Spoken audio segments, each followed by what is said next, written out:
Good morning. Welcome to Breakfast with Charlie State and Naga Munchetty. Our headlines today. Good morning. It's Friday, June the 11th. Our main story this morning, the UK will start delivering COVID vaccines to the world's poorest countries in the next few weeks after committing to donate 100 million surplus doses over the next year. The Prime Minister made the promise ahead of the G7 summit, which begins in Cornwall today, and urged other countries to follow suit. Our diplomatic correspondent James Landale has more. Local public health leaders are urging the government to delay the final lifting of coronavirus restrictions in England planned for later this month. The Association of Directors of Public Health is warning that fully unlocking on the 21st of June risks an increase in hospital admissions and could reverse progress that has already been made. Matt Graveling has more. A British woman who was attacked by a crocodile in a Mexican lagoon last weekend is now out of a medically induced coma. 28-year-old Melissa Laurie was saved by her twin sister Georgia, who fought off the reptile by repeatedly punching it in the face. Let's get more from our Mexico correspondent. Now, you may remember yesterday we were talking about the best way to watch the annular eclipse. We got to see a partial eclipse here in the UK. Take a look at this, though. As we said yesterday, lots of people with boxes on their heads. Yeah. Because that was the best way to see it. I wonder if Matt was doing that. I mean, and it was cloudy, as Charlie said. Quite cloudy today as well, Matt. Morning. Good morning to 7. Back to you both. Matt, thank you very much. See you later on. Now, it is coming up to 6:15. Good morning to you. So lots of businesses anxiously awaiting the government's announcement on Monday, which will tell us whether the relaxation of restrictions will go ahead as planned in full on the 21st of June. So Ben is at a pub. Lovely gentleman remembering his friend Terry. And it just shows that big sporting events, doesn't matter if you're not a football fan generally or ever, you know, Justin was speaking there. These big sporting occasions, they just bring people together. It's very moving, that, isn't it? Because in previous times, you might have had a piece like that, which, you know, albeit that it's fantastic and emotional because you support your team, it doesn't have that edge to it. No. That moment, that little... thank you, Justin, for sharing that with us, because it caught him by surprise. You could just tell because the emotions are raw. It's coming up to 6:30. Time to find out what's happening in terms of news, travel and weather, wherever you are, and we'll see you in a couple of minutes. Hello, welcome back. You're watching Breakfast with Charlie State and Naga Munchetty. Let's see what's coming up in the programme. Now, it's always been known as the special relationship, but after meeting President Biden ahead of the G7 summit yesterday, Boris Johnson says the bond between the US and the UK is now, and I quote, indestructible. Both countries have committed to donating millions of doses of the COVID vaccine to the world's poorest countries in the coming year, and more pledges are expected at the G7. Ahead of today's meeting between the world's most powerful leaders, the Prime Minister has been talking to our political editor, Laura Kuenssberg. Boris Johnson speaking to our political editor, Laura Kuenssberg there. And, of course, we're going to be talking to Charlotte Charles a little later on, who is the mother of Harry Dunn, on this programme. That will be around 8:30. Time now is 6:38. Let's pick up on one of the other main stories today. Public health officials are warning that if the government continues with its plan to lift COVID restrictions in England later this month, hospital numbers could increase. The Association of Directors of Public Health is calling for a delay to the roadmap and extension of current measures. Lots of people very, very excited about the Euros. Euro 2020, Mike. Yeah. Enjoy that, Mike. Are going to get on? See you later. Yep. 6:48 the time. That means it's time for us to have a chat with Matt. How's the weather looking? Talk us through it, Matt. Morning. I didn't know that. No. I didn't know. It could happen. If it gets to 29, it could happen. We'll be watching it very closely, and I'll be here all weekend to monitor it too. Sure you will. Matt, thank you so much. See you later. Right now, 6:51. So the novelty of online meetings maybe has worn off a bit for most of us by now, but maybe not if you work with Nick Gimetta. Now, from Wonder Woman to Where's Wally, he has been dressing up as different characters for his morning video calls since last May. He's been raising money for charity. Today, he has put on his 100th and final, we're told, outfit. We'll be talking to him in just a moment. First, let's have a look at some of the costumes he's worn over the past year. Fabulous. You're tickled by the music, aren't you? It's the Ben Hill music, isn't it? Those of a certain age will remember that. Now, Nick, a.k.a. Fancy Dress Dad, joins us now. Nick, I must say, for your 100th outfit, I think that is Nick Gimetta. Thank you. There you go. It's still a little bit scary, though. It's time to find out what's happening. News, travel and weather where you are. See you at 7 with the headlines.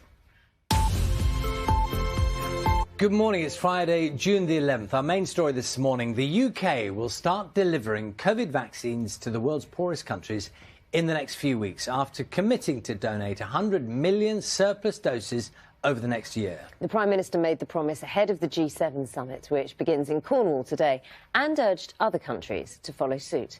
Our diplomat, minutes past 7. The UK economy had a boost in April, according to figures out within just the last few minutes. Yeah, shops reopening helped consumer spending, but the continued recovery is going to depend on how quickly current relaxations ease off. Let's go to Ben, who's at a pub in Chile. Time now is 12 minutes past 7. So, Matt, paint us a picture.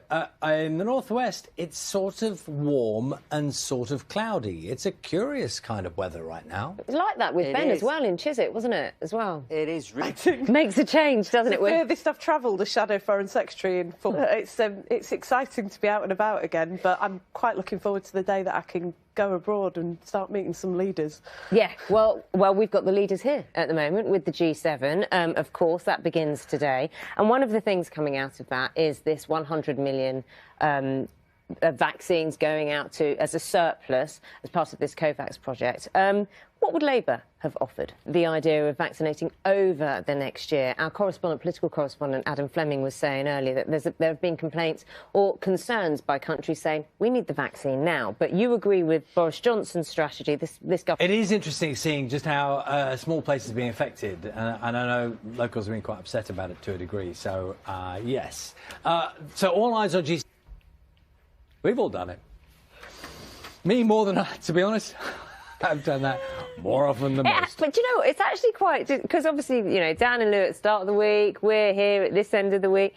Often they're going through all these different broadcasters and they're trying to remember who's who. And, you know, sometimes you're forgettable. Matt's never forgettable. ever. No, Charlie's never forgettable, of course. I've not give up by then. I wouldn't want to be them, to be honest. No, not at all. Not at all. It's a supersized tarpaulin they had. Yeah, needed. Matt, thank you very much for that. 7:53. So we're talking about football songs now. Brace yourselves. There can be some earworms, I think, coming your way shortly. Go on, then. Well, I could sing, actually, but I'm not going to. All Together Now, We Have a Dream, Together Stronger. Of course, all famous football anthems with Euro 2020 kicking off tonight. Means it's time for a new Vindaloo. Yes, remember that one too? I do, very much so. Shall we listen back to some of the hits and misses of the tournament soundtracks over the years? Well, everybody knows that one. Everybody knows that one. Now, Scotland, of course, going to play in the major tournament for the first time in 23 years, kicking off the European Championship campaign on Monday. There's quite an excited fan waiting to speak to us. Our entertainment correspondent, Colin Patterson, joins us now. Whatever the result, headlines are coming up. Story this morning, the UK will start delivering COVID vaccines to the world's poorest countries in the next few weeks after committing to donate 100 million surplus doses over the next year. The Prime Minister made the promise ahead of the G7 summit, which begins in Cornwall today. Our chief political correspondent, Adam Fleming, to go through that. Enjoy, Adam. Thanks very much. A British woman who was attacked by a crocodile in a Mexican lagoon last weekend is now out of a medically induced coma. 28-year-old Melissa Lawrie was saved by her twin sister Georgia, who fought off the reptile by repeatedly punching it in the face. Our Mexico correspondent now is 10 minutes past 8. So, a little later on in the programme, if you're a fan of Gogglebox, you will love our guests. We've got Denise Van Houten and her partner Eddie Boxall as well, who've been on and absolutely loved it. Apparently, they're the type of couple that when they sit watching any television programme, they just talk over the programme. So actually don't watch it. They're too busy talking about what they think of the programme, but they're not watching. Yeah. Quite annoying. Which I think quite a lot of people will kind of relate to. Could be a little annoying. I don't know. I always think the commentary is far more interesting than the subject. Which is why Gogglebox works so absolutely, because we love watching them stuff. As it were. Matt, have you appeared on Gogglebox at any point, Matt? Do you know? Wrong, Matt, thank you very much. Kind of the wrong weather for sitting in front of the telly watching the football, if that's what people are planning over the weekend. Yeah, it's going to be quite difficult. Maybe, and we aren't at the place where you can have big screens and crowds just yet. So, no, it's going to be interesting. Maybe a year later than planned, of course, the football, the Euros, Euro 2020. But the first match kicks off later today. Yes, that's tonight. We know that England, Scotland, Wales among the 24 teams going for glory. All of the action of the next month can be watched on the BBC. Now, Mike is outside. Look Definitely up to for it.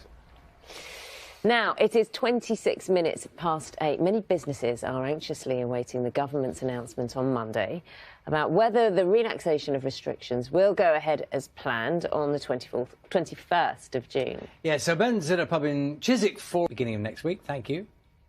Messing about on the water. Lovely thing. Find out what's happening wherever you are this morning. We'll see you in a few minutes.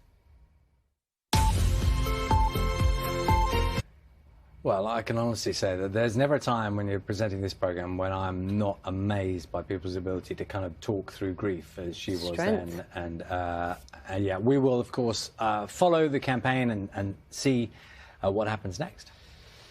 It's coming up to 10 minutes to 9. We need a full look at what's happening in terms of the weather. And it's a bit muggy, kind of cloudy at the moment. Matt, more really good hand waving today, Mike. Can I just say that? It happened. The thing that it happened earlier, and it's just. And Mike's over there. He's over there. Matt, what I was going to say was particularly good hand waving. At the moment, it's rather past now, hasn't it? I've ruined everything. The compliment, Charlie. Thank you. He can recover tomorrow. We're all back. Jazz hands. Can recover tomorrow. Oh, it's just one of those days, Charlie, where names kind of come and go. I'm just sorry. OK, let's change the subject, shall we? Since its launch in 2013, the television programme Gogglebox has amassed millions of fans, scooped numerous awards and inspired several spin-off programmes. The celebrity version of the show is now back on our screens for a third series and sees many famous faces return to their sofas to cast their eye over what they're watching, basically. Now, among them are Denise Van Outen and her partner,